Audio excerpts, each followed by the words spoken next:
Assalamualaikum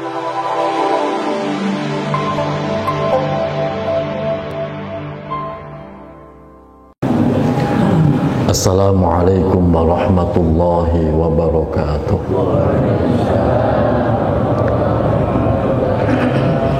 Bismillahirrahmanirrahim. Alhamdulillahi rabbil alamin.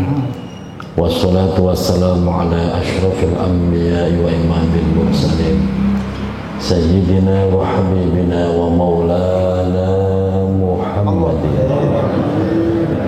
wa ala alihi wa ashabihi ajma'in. Hasbunallahu wa ni'mal wakil, ni'mal maula wa ni'mal nasir, wa la hawla wa la quwwata illa billahil aliyyil azim. Allahumma anfa'na bima 'allamtana wa 'allimna ma yanfa'una bi rahmatika ya arhamar rahimin. Amin ya rabbal alamin. Al-Mukarramun, seluruh pengurus DKM Masjid Jami Al-Farongo, Ketua DKM Bapak Haji Abdul Jabbar, para asatid, para sesepuh, berkhusus rakyat kita Bapak Haji Rosim, capek bersiarahnya, seluruh para tokoh masyarakat, seluruh jamaah, Bapak Ibu yang hadir pada kesempatan malam hari ini, penggiat majelis ilmu, Om Rio dan teman-teman. Semoga kita semuanya Allah sehatkan lahir batin kita, Allah tambah-tambah keberkahan hidup kita, Allah istiqomahkan kita di dalam kebaikan. Amin ya rabbal alamin. Alhamdulillah wa syukurillah. Segala puji bagi Allah pada kesempatan malam hari ini. Kembali Allah kumpulkan kita di salah satu taman surganya Allah, yaitu majelis ilmu, majelis zikir. Semoga kita benar-benar Allah yang kita dikehendaki oleh Allah menjadi hambanya yang dipintarkan di dalam urusan agama, dipilih oleh Allah, hamba yang dicintai. Bapak Ibu jamaah yang dirahmati Allah, melanjutkan kajian Nashihul Ibad. Murojaahnya nanti aja terakhir. Masih ada Kamis lagi kan? Desember masih ada Kamis lagi? Masih. Kamis terakhir nanti kita murojaah lagi bareng-bareng. Semoga al-muluknya udah pada hafal. Lama nggak hafalannya Bu? Insya Allah makin banyak yang hafal. Kalau bapaknya mah jangan ditanya Bu, pokoknya jangan ditanya. Tetap semangat Pak ya, jalan pelan-pelan, dicicil pelan-pelan. Insya Allah masih ada Kamis terakhir bulan Desember tahun 2021 baru kita murojaah. Semoga udah hafal semuanya. Bapak Ibu jamaah dirahmati Allah, kita lanjutkan kajian Nashihul Ibad. Kemarin sampai mana ya? Makalah 43. Kemarin makalahnya belum selesai ya? 42 baru sepotong. Ya. Kemarin baru sahabat Utsman ya? Iya. Sahabat Ali belum ya? Belum. Baik. Bismillahirrahmanirrahim. Faqala Aliun radhiyallahu anhu, Shadaqta ya Utsman, wa hubbiba ilayya minad dunya salasun, al-khidmatu lidhaifi wasyaumu fis saufi wadarbu bis saifi ila akhirih dan seterusnya. Masih melanjutkan makalah yang ke-42. Bagaimana kemarin sudah kita bahas, Rasulullah, para sahabat sudah menyatakan dari sekian banyak nikmat-nikmat yang Allah tebarkan di muka bumi ini, Rasulullah menyatakan ada 3 perkara. Abu Bakar juga begitu, menyatakan ada 3 perkara yang dicintai. Utsman juga sama, menyatakan ada 3 perkara yang dicintai. Sekarang giliran Sayyidina Ali. Faqala, maka berkata Aliun, yaitu Sayyidina Ali radhiyallahu anhu, semoga Allah selalu meridhoinya. Shadaqta ya Utsman, engkau benar wahai Utsman. Jadi tadi bicara bergantian. Begitu mendengar sahabat Utsman sudah menyampaikan, Sayyidina Ali mengatakan, Shadaqta ya Utsman, engkau benar wahai Utsman. Wa hubbiba ilayya minad dunya, wa hubbiba dan dijadikan seneng, ilayya kepadaku minad dunya dari urusan dunia, salasun sama 3 perkara juga. Kemarin udah kita bahas kira-kira kita ini termasuk golongan yang mana nih, seneng yang bagaimana. 3 perkara ini, yang pertama al-khidmatu lid-dhaifi, ini kesenangan Sayyidina Ali. Al-khidmatu lid-dhaifi, yaitu melayani tamu. Ini kesenangan Sayyidina Ali, seneng kalau ada tamu. Ibu kalau kedatangan tamu seneng apa gedek? Kalau bapaknya gimana? Tamunya dulu. Tergantung tamunya. Tamunya bawa apa dulu gitu?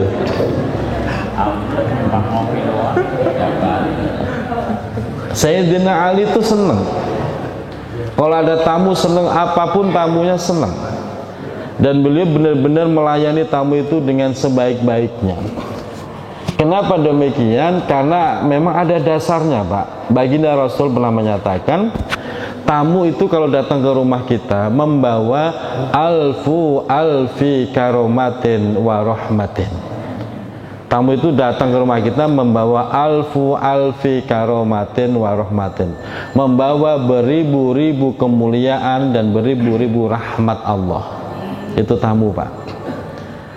Nanti kalau tamu itu pulang dari rumah kita membawa alfi baliyatin, membawa beribu-ribu balak musibah yang ada di rumah kita.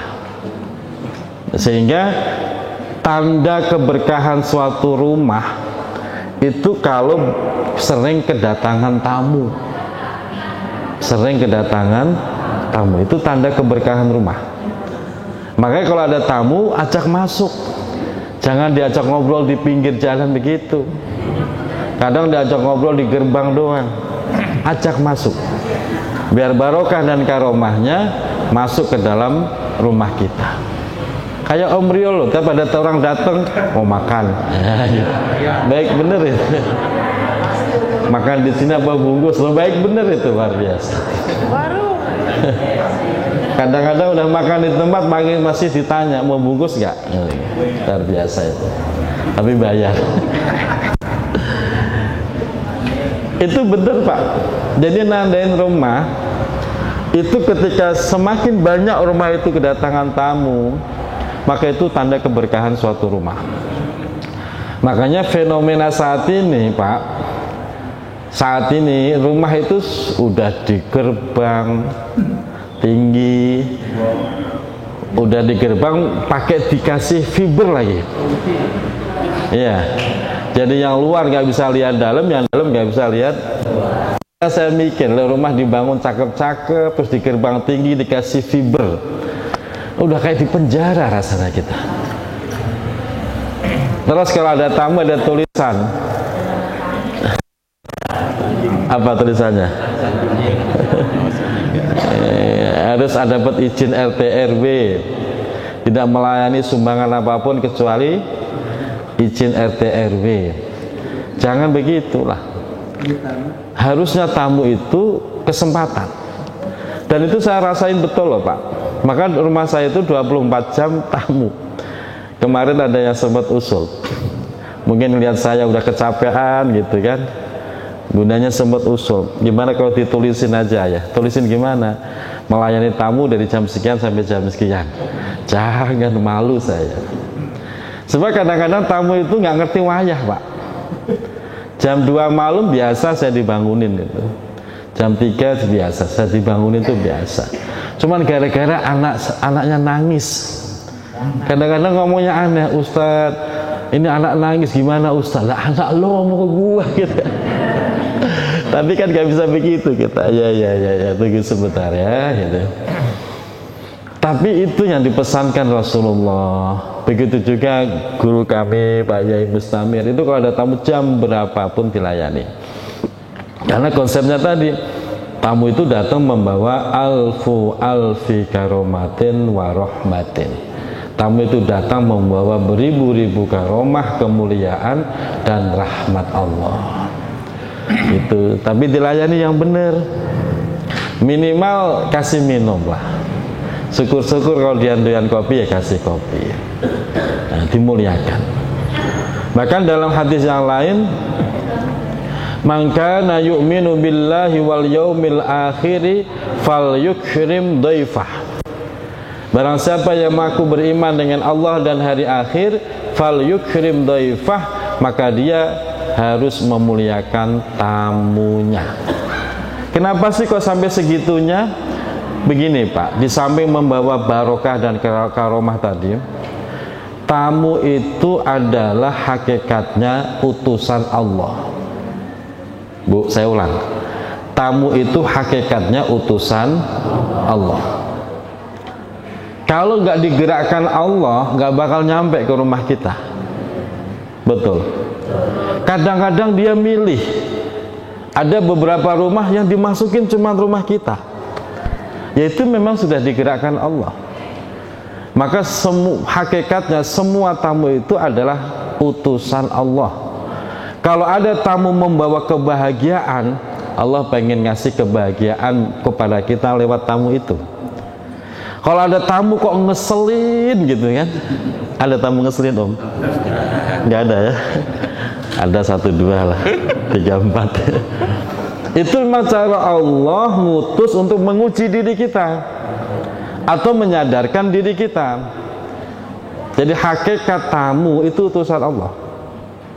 Bahkan kalau mohon maaf pengamen Pak, pengamen tuh saya punya langganan tuh dari tahun 2013 sampai sekarang. Dia dari jalan raya tuh Bu, pengamen. Itu masuk gang ke rumah saya tuh. Ada beberapa rumah tuh gak dimasukin, ya dimasukin rumah saya, habis itu udah balik lagi ke jalan raya. Gitu. Cuman mampir doang. Gitu. Langganan sampai sekarang. Saya kesel enggak, saya senang kadang tak tungguin tak arah apa ini udah 2 hari kok nggak datang gitu. Itu. Kadang saya iseng, saya videoin Mas ya, boleh Pak videoin, seneng. Kalau di videoin saya ngasihnya nggak saya tambahin. Kadang saya kasih 10.000 plus rokok sebungkus. Wah, girang banget tuh Pak Ahmed. Wah, kasih Pak, doanya panjang, rokok sebungkus doanya panjang banget. Artinya begini loh Bu, saya yakin betul itu semua utusan Allah. Jadi Bapak Ibu jangan pernah ngeremehin tamu. Memang begitu cara Allah, kadang ada tamu bawa kabar gembira, ya. Kadang ada tamu bawa rezeki, betul. Kadang juga ada tamu yang ngerepotin, ya ada. Geser bentar napa, ya gitu kan. Kalau ke rumah itu kalau pas pengen geser ke rumah, geser paham Pak ya? Pinjam duit. Kadang-kadang bahasa begitu, Ustadz geser sebentar berapa? Nggak banyak, iya berapa? 1 juta, 1 juta yang banyak. Ya kebutuhannya apa? Gitu. Kadang-kadang begitu. Jadi jangan berharap tamu selalu baik, tidak. Karena itu utusan Allah, kadang-kadang menyenangkan, kadang-kadang tidak menyenangkan, dan itu semua teguran, ujian dari Allah Subhanahu wa Ta'ala. Jadi kalau ada tamu gak usah pakai diintip Bu, apalagi pakai ngomong, bilang ibu gak di rumah. Apalagi kalau nagih hutang, jangan ditinggal ngumpet. Jangan. Itu nanti dosanya double Pak. Kalau memang belum bayar, temuin, saya belum bisa kasih tempo. Jangan udah gak ditemuin gitu kan, dibohongin, itu tambah sakit gitu. Jadi intinya Sayyidina Ali sangat memuliakan tamu, dan itu tanda kecintaan beliau kepada Allah Subhanahu wa Ta'ala. Memang hadisnya begitu. Yang berikutnya, wasaumu fis soifi. Kesenangan Sayyidina Ali, wasaumu fis soifi, berpuasa fis soifi, di waktu musim panas. Itu Sayyidina Ali. Di musim panas yang benar-benar kerontang, bikin haus, bikin capek, justru Sayyidina Ali malah puasa. Itu kesenangan beliau.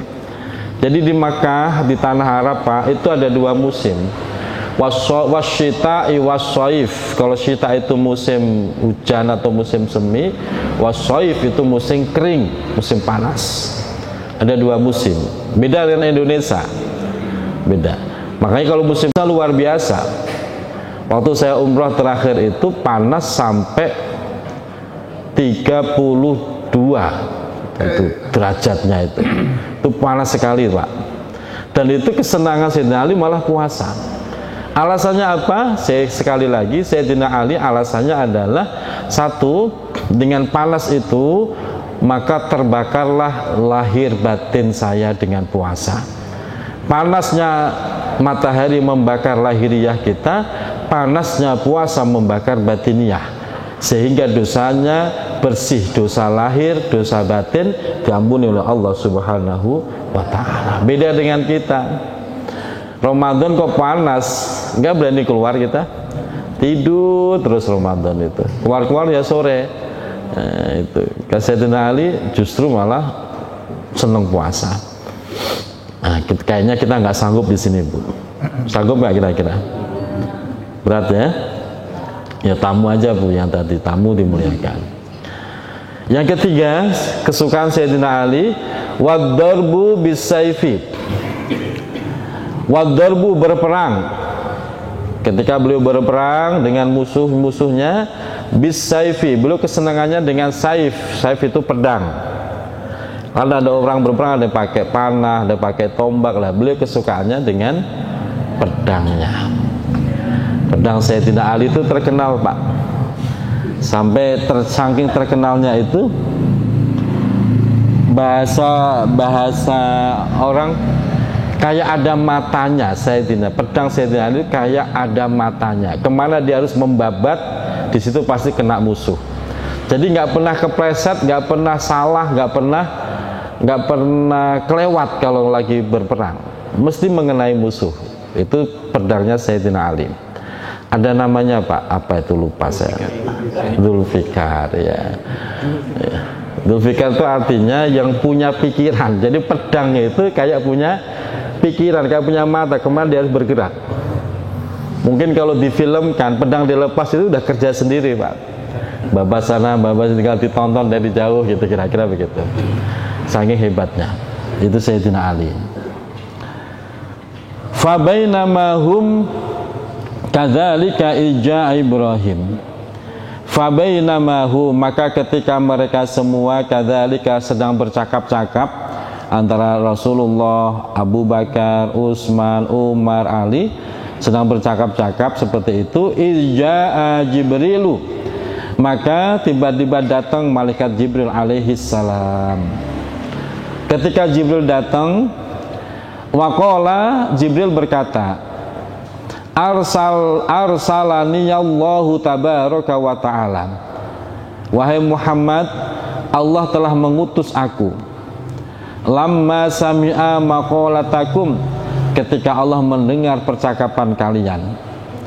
Wa amaraka ya Rasulullah, dan Allah memerintahkan kepadamu wahai Rasulullah, antas alani, agar engkau bertanya kepadaku, amma, tentang sesuatu, uhibbu, yang aku cintai, in kuntu min ahli dunya, jika aku, kata Jibril, min ahli dunya, termasuk penduduk dunia.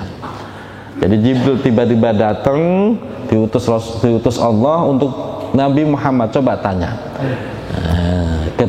Terus ditanya, wa ma tuhibbu in kunta min ahli dunya, apa kecintaanmu wahai Jibril jika engkau termasuk penduduk dunia? Faqala, maka Jibril menjawab. Jadi tidak mau kalah, Pak. Jibril juga punya kesukaan. Yang pertama, kesenangan Jibril adalah irsyadud dhalin, memberi petunjuk kepada orang yang sesat dalam kesesatan. Itu Jibril alaihissalam. Wa mu'nisatul ghuraba'il qanitin, menjadi teman orang-orang yang dalam pengasingan atau pengembaraan, al-qanitin, yang taat kepada Allah.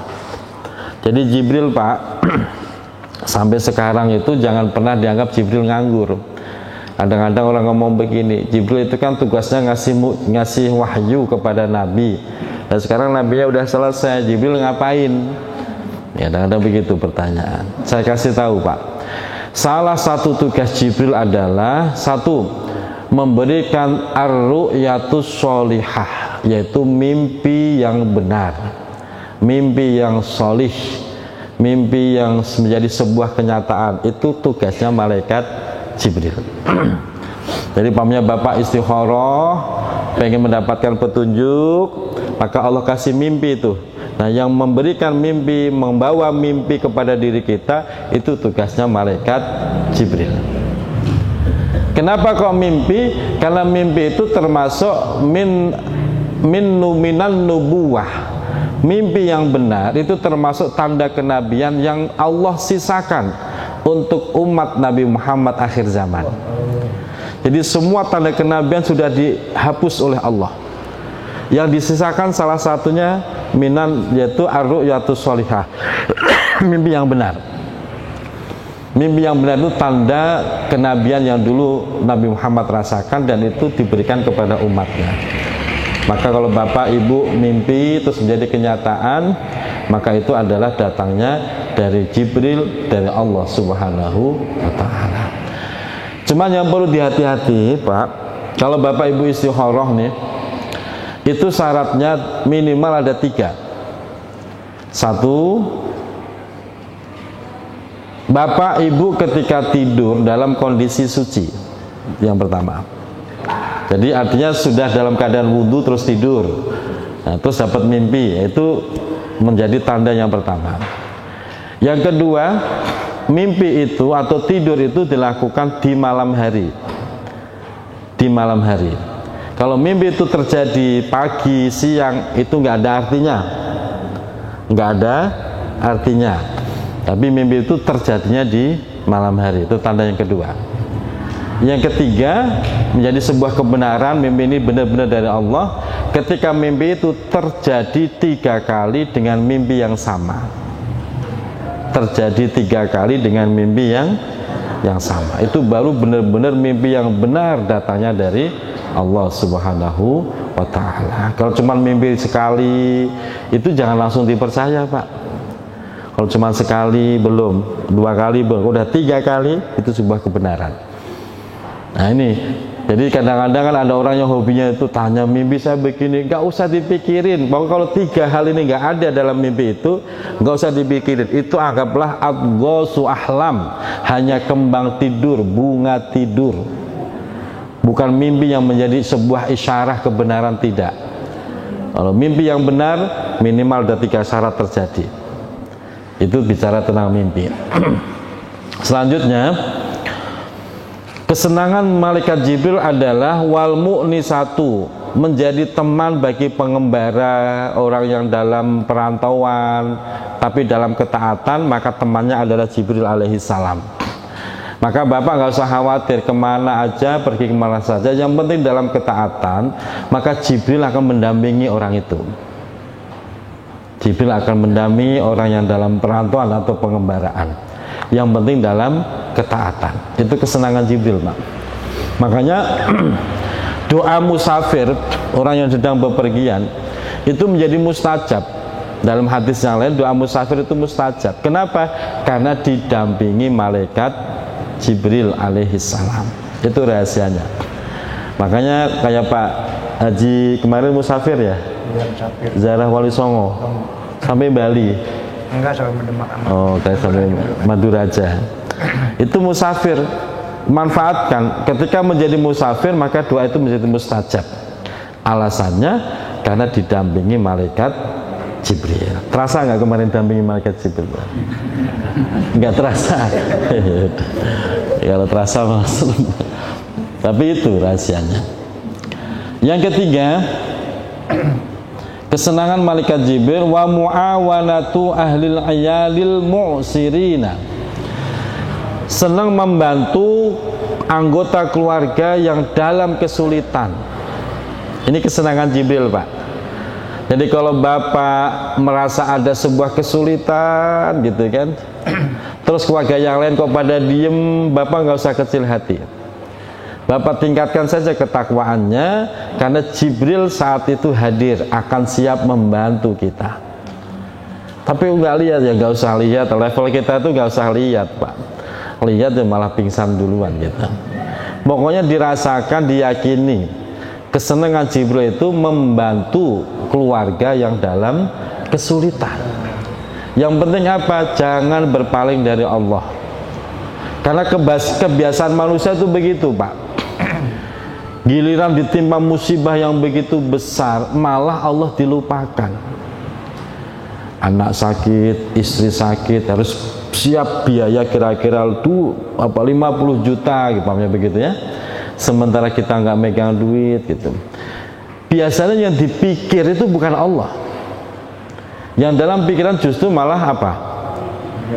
Pinjem kemana, ngutang siapa, jual apa, kan begitu.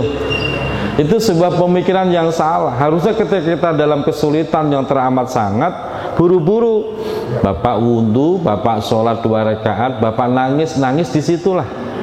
Ya Allah, saya butuh pertolonganmu. Di situ Jibril udah siap-siap nolongin kita, Pak. Dengan apa ya? Dengan skenario Allah, dengan cara Allah. Yang mana cara Allah pasti lebih indah, lebih baik daripada rencana kita.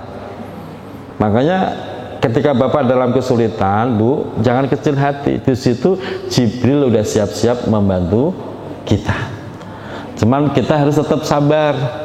Harus tetap sabar dan tetap ingat takwa kepada Allah, jangan sampai berpaling.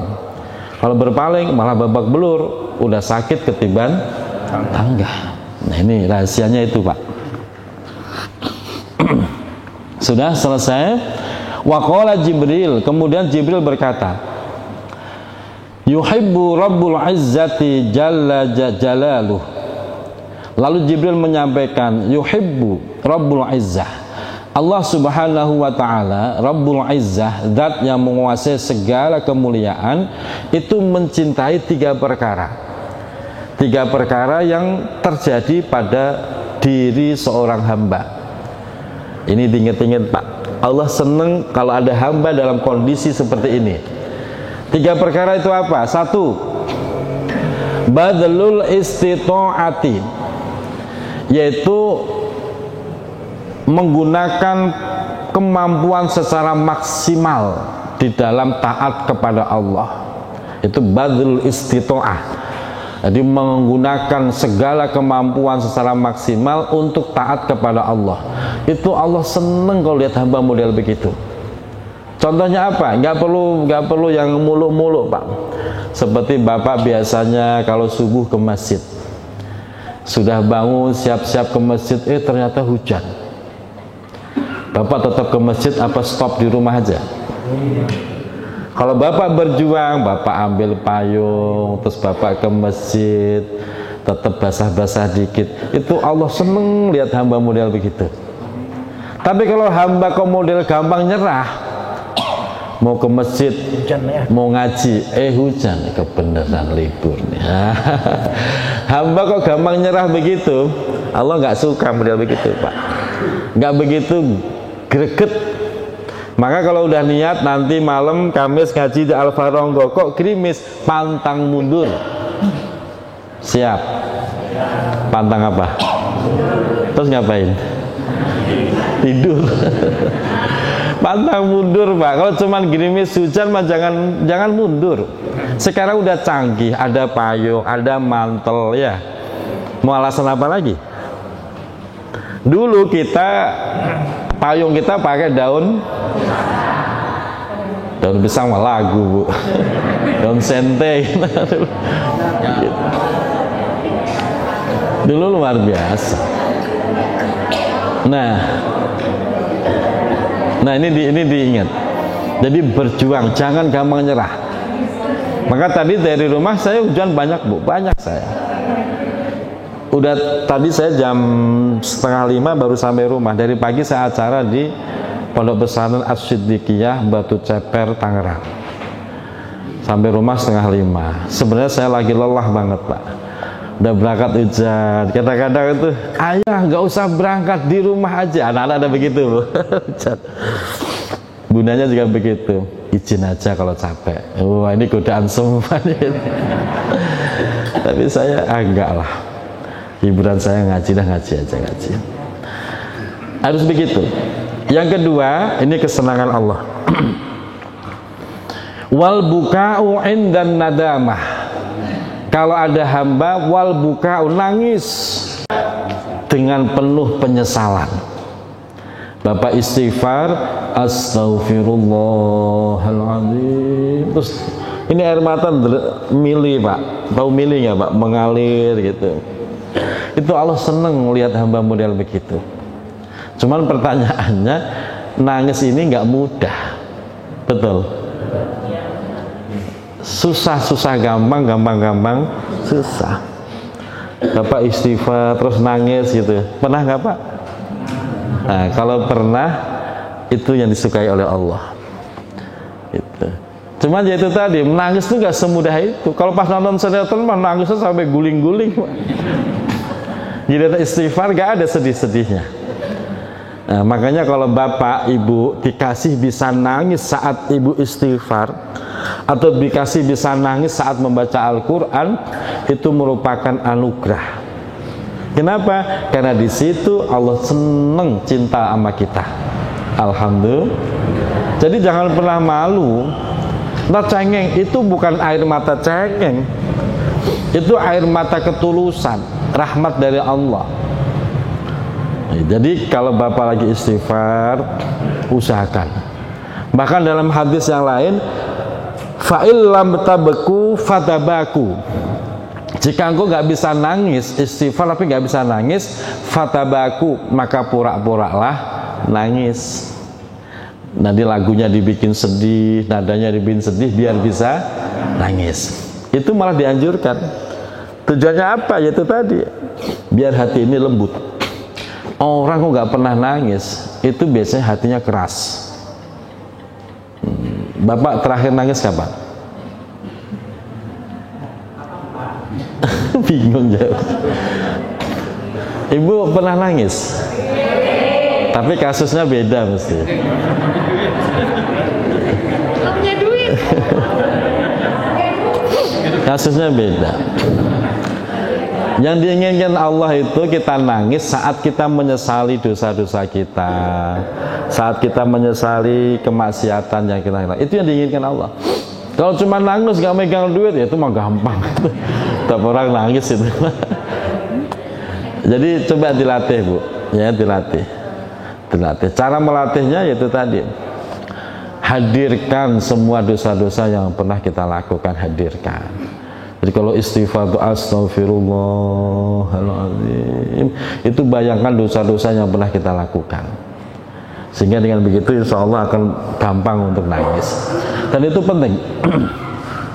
Selanjutnya, wasabru indal faqati. Allah senang kalau ada hamba as-sabru, sabar. Sabar dalam apa? Indal faqati, ketika ada keinginan, ada hajat, kebutuhan, kemampuan ada, semua menunjang, tapi dia sabar.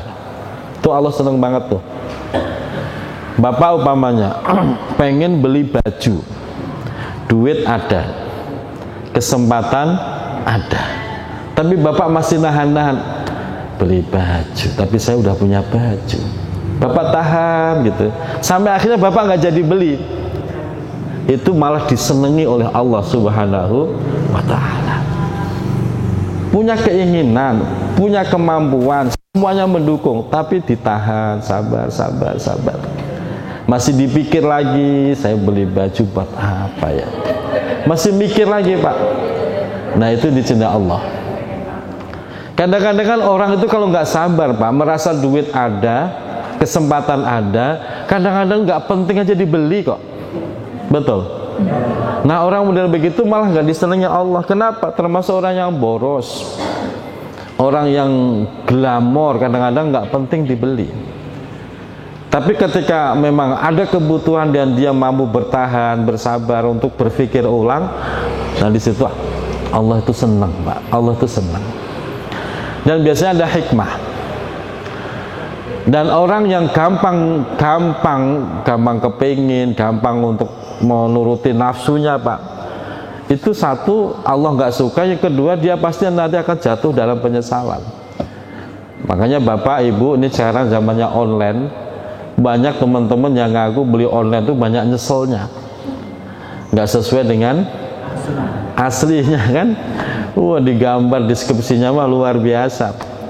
Begitu udah sampai rumah, ya begini doang. Kenapa ibu nggak sabar sih? Sabar aja, tahan dulu sampai benar-benar mantap, yakin benar-benar kebutuhan itu benar-benar kebutuhan yang mendesak. Silahkan laksanakan. Jadi Allah senang dengan benar begitu. Nah kalau sabar emang nggak ada duitnya itu biasa. Kenapa nggak jadi beli? Ya karena nggak ada duitnya, itu biasa Pak. Allah nganggapnya biasa. Tapi kalau Bapak sabar, duit ada, kesempatan ada. Kok terus disabarin? Enggak, saya udah masih punya jam tangan. Ngapain saya beli jam tangan lagi? Nah, akhirnya nggak jadi beli. Allah sayang model begitu. Kenapa? Bapak termasuk orang yang tidak nuruti hawa nafsu. Itu kesenangan Allah itu. Nah sekarang dari urian dari kemarin sudah kita sampaikan, kita raba diri kita. Diri kita diraba, kita termasuk yang model gimana? Model Sayyidina Abu Bakar, apa Utsman bin Affan, atau Umar bin Khattab, atau Sayyidina Ali, atau malah enggak sama sekali. Nah itu diraba sendiri dirinya. Kalau memang enggak termasuk sama sekali, ya naudzubillahi min, itu bahayanya. Selesai makalah yang ke-42, sekarang masuk makalah berikutnya 43. Wal maqalatu salisatu wal arba'una, makalah yang ke-43.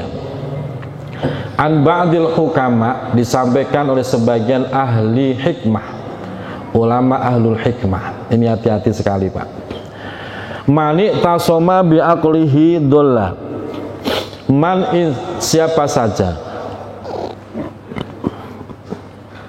tasoma yang berpegang teguh bi'aqlihi dengan akal pikirannya, dolla maka akan jatuh dalam kesesatan.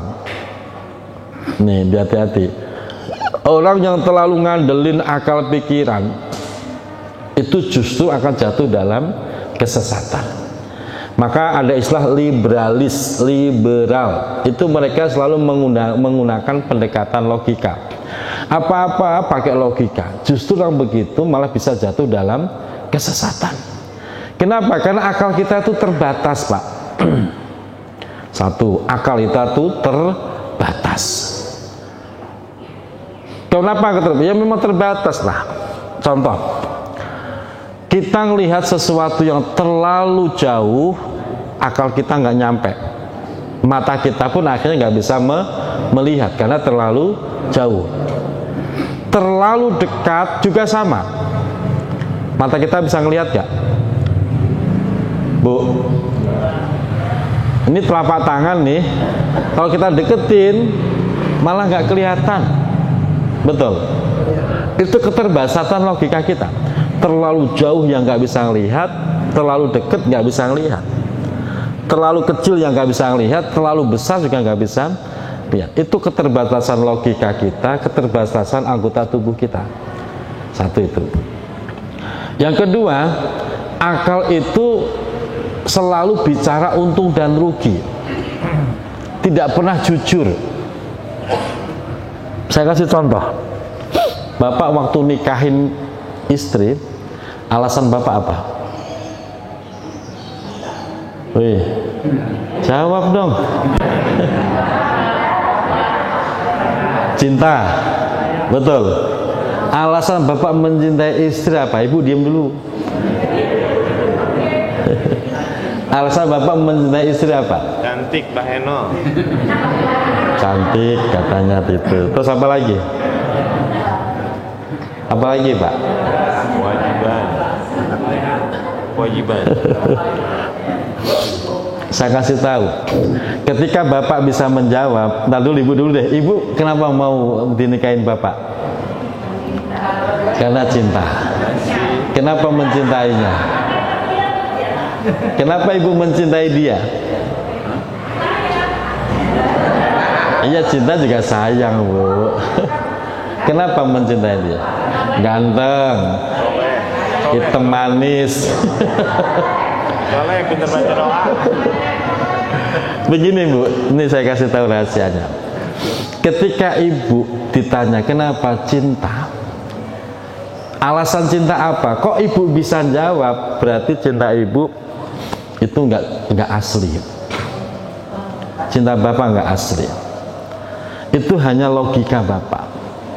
Dan logika selalu bicara untung rugi. Akal tuh bicara untung rugi. Kenapa kamu cinta sama dia? Ya dia cantik sih. Hati-hati bu kalau suami ngomong begitu. Nah, iya, paham ya?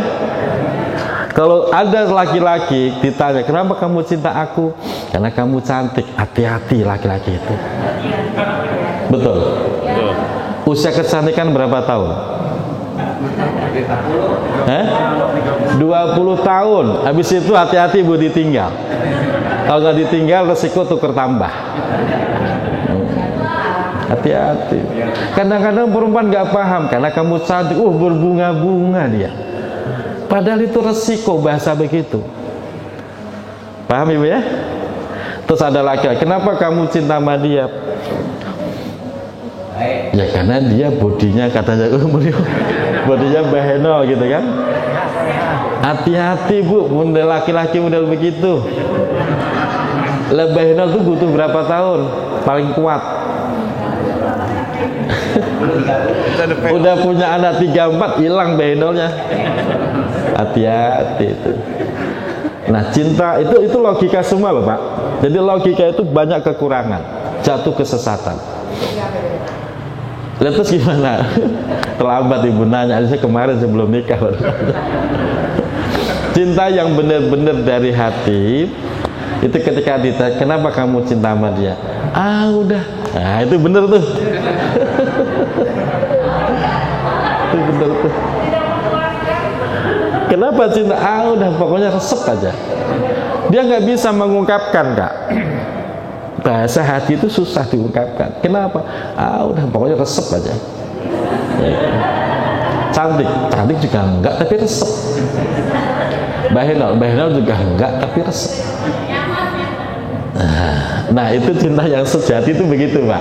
Jadi kalau cinta kok bisa, kenapa disebutin bla bla bla, itu enggak sejati. Masih bicara untung dan rugi. Nah itu bahaya. Nah logika itu begitu pak, selalu bicara untung dan rugi. Dan logika itu akan jatuh dalam kesesatan. Yaitu tadi karena keterbatasan dia. Maka kalau ada orang ngomong begini, udah gampang itu mah dipikir bareng-bareng, nggak bisa pak. Ada sesuatu yang nggak bisa diselesaikan dengan logika, tapi bisa diselesaikan dengan hati. Seperti bapak ibu berantem sama istri, bapak berantem sama istri, bapak nggak usah ngomong dengan logika, terus gimana, diem dengerin, tinggal ngerokok ngopi, selesai pak. Tapi kalau bapak bantah debat argumen nggak bakal selesai, malah tambah rame pak. Udah diem aja, ibu sudah ngomongnya, udah sini duduk ngopi bareng, selesai. Logika itu, makanya orang-orang liberal akhirnya tuh sadar pak, orang-orang filsafat tuh banyak yang sadar. Ternyata dia bertuhan menjadi nggak bertuhan gara-gara filsafat, pendekatan logika. Makanya jangan ngandelin logika, andelin hati pak. Maka Rasulullah berpesan, kalau hatinya baik maka seluruhnya menjadi baik. Kalau hatinya rusak, akal mah nomor 2 pak, hati nomor 1. Maka bapak mencintai istri dasarnya hati. Kalau dasarnya hati, maka apapun yang dimiliki istri ya diterima dengan lapang dada gitu loh. Kalau pakai logika nggak ketemu itu. Apalagi kalau bicara kenapa cinta, dia anaknya si Anu, dah logika semua itu nggak kena itu. Tapi kalau cintanya dengan hati, kenapa cinta? Udah pokoknya resep lah. Itu biasa awet cinta begitu pak, sampai maut memisahkan. Ya ngomongin cinta sih ya. Ya dah, semoga bermanfaat. Habis ya. Insyaallah lanjutkan pertemuan mendatang. Assalamualaikum warahmatullahi wabarakatuh.